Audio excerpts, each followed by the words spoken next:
Have you ever walked into a room and you felt invisible, like no one even remembered that you were there? What if I told you that with just some simple changes, you could turn heads, command attention, and leave a lasting impression wherever you go? In this video, we are diving into game-changing style tips that every man needs to know. Now I have a surprise for you at the end of this video, so make sure to watch this video till the end. Let's get into it. Number one, know your body shape or type and dress accordingly. Imagine putting a square peg in a round hole. It's not going to work, right?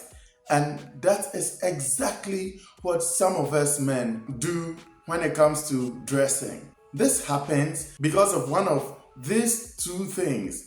Either the person doesn't know their body shape or type, or knows that but does not know how to dress for it. So let's fix that. When it comes to men, we have 5 body shapes or types: triangular, V, trapezoid, rectangular, and oval. Now, listen attentively. The triangular shape. This is seen in older men who seem to be larger around the stomach and waist areas, creating the shape of a triangle. So, from the chest down, it's like a triangle because of the wider stomach or abdominal region. For such men, your clothing should be something that takes attention away from that area. Therefore, a triangular shaped guy should avoid slim fits as much as possible. Now, turn that triangle around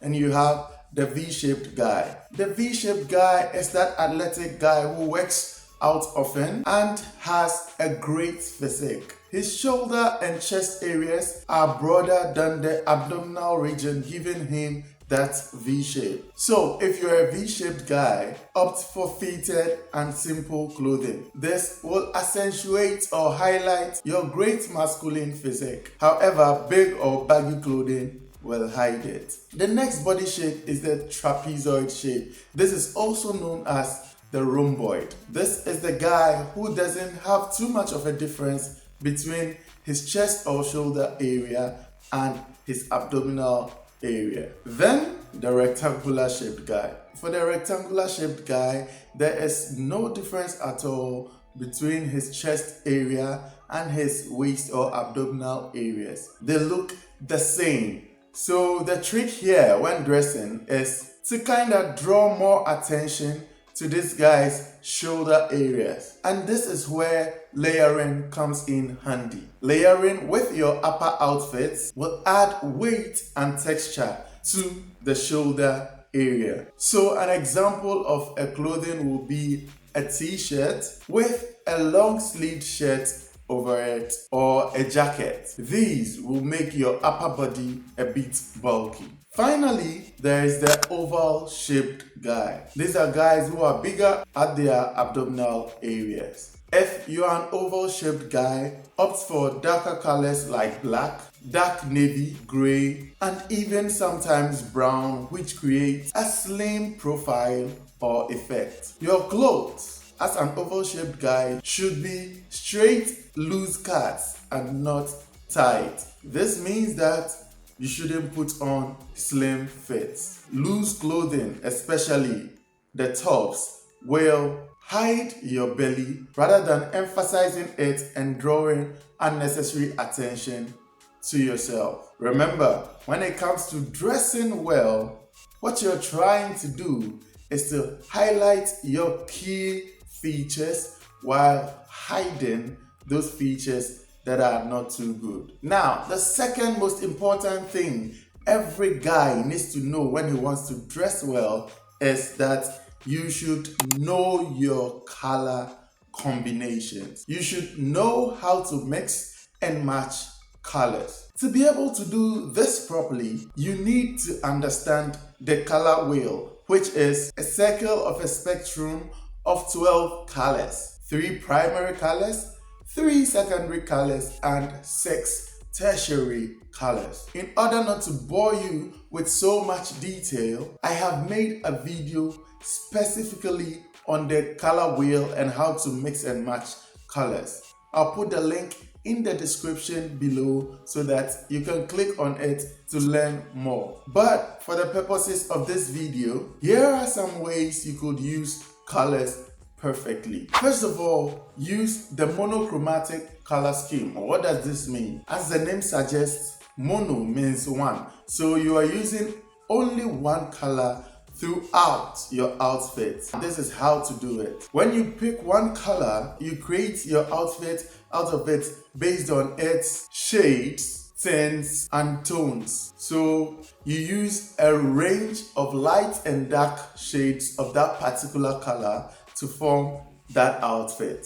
This will add some depth and interest to your dressing. For example, this green monochromatic outfit you're looking at. Now, have you heard about neutral colors? The second way to dress using colors is by integrating what we call neutral colors. Neutral colors are colors that are not strong and do not compete with any of the colors on the color wheel, rather can match with them perfectly. So colors like white, black, gray, beige, tan, olive, khaki, army, and more are your neutral colors. Because these colors go with any other color on the color wheel, what you do is pick one neutral color and pair it with any other color out of the 12 colors on the color wheel for your outfit. But what if you're trying to pull off 3 colors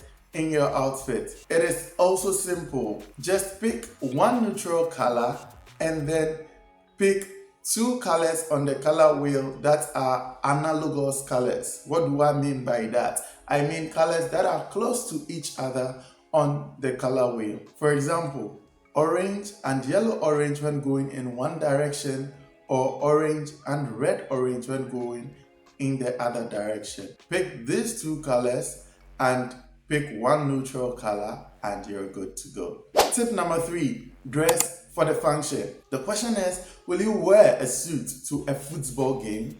No matter how well tailored that suit is and how nicely it drapes on your body, or even how confident you feel in it, you know that it is not meant for the stadium. Everyone will be looking at you like, who is this guy? Not in a positive way, rather in a negative way. However, imagine if you put on that same suit to a wedding or a job interview. All of a sudden, you become the most talked about guy at that event in a positive light. So how is it that the same outfit is received differently in those 2 scenarios? It all comes to the function or the occasion. There is a specific type of clothing for a specific occasion. So when going somewhere, know what you are expected to wear to that place. If in doubt, ask the organizers or Google. To this rule, I must add though that it is always better to be a little overdressed than being underdressed.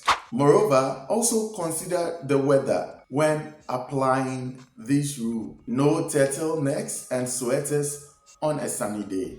You won't feel comfortable. The next rule is to know your layering. What is layering? Layering in clothing is a technique where you wear multiple pieces of clothing on top of each other to create a cohesive and stylish look, while also offering practical benefits like warmth and adaptability to changing weather conditions. The idea is to combine different textures, colors, and fabrics in a way that adds depth and dimension to your outfit. So how to layer? Make sure that each layer is visible. Let whoever is looking at you know that you intentionally put that outfit together. If you, for instance, wear the same colors, or you even close the entire bottom of the jacket you have layered your t-shirt with? Who is going to know that you have layered? Also, when layering,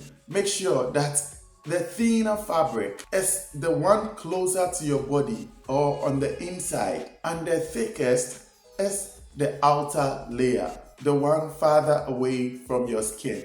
A classic example would be wearing a dress shirt or a button-down shirt and adding a sweater or a cardigan over that, and then finishing it off with a jacket or a coat. Remember, this is not about piling up clothing. No, rather for effective layering, you consider the proportion, color harmony, and the overall aesthetic of the outfit. The next tip is to take proper care of your clothing. What is the use if you spend money in purchasing that outfit or those clothes only for them to wear out on the second or third wear and don't get value for your money? So, to prolong the lifespan, maintain appearance such as color and shape, and prevent damage, it is very important to take good care of your clothes. But how do you do this? Have you ever found that tiny piece of material in your clothing that has some symbols on them? This is called the care label. Unfortunately, most of us do not take the time to read the care labels on our clothes. And what happens when we don't read instructions? We fail the test. Therefore, without reading these instructions, we wear our clothes the way we please, wash them as we please, and even iron them as we please. If you want your clothes to last, get to understand all those symbols in there. This will help you follow specific instructions for washing, drying, ironing, and even wearing to avoid damage. Now, the final tip I'm leaving you with is do not over accessorize. Whenever you are trying to accessorize, less is often more. Don't wear a bunch of bracelets, rings, watches, necklaces, and wristbands all at the same time.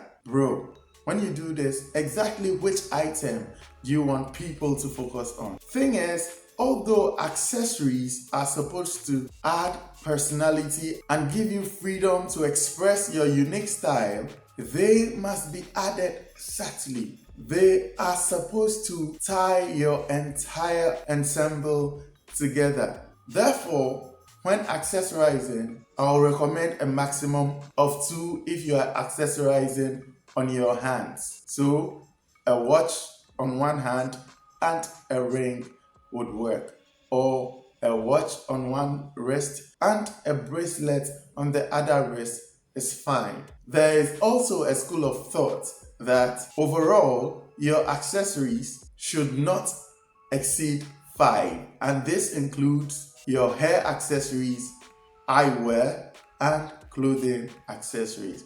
And there you have them, gentlemen. These are some game-changing style tips that will move your confidence to the next level when you follow them. Meanwhile, when it comes to men's style, there are 5 basic starting points. When you follow these fundamentals, you are already on top of a majority of men. I've made a free ebook about that, which I have linked in the description below.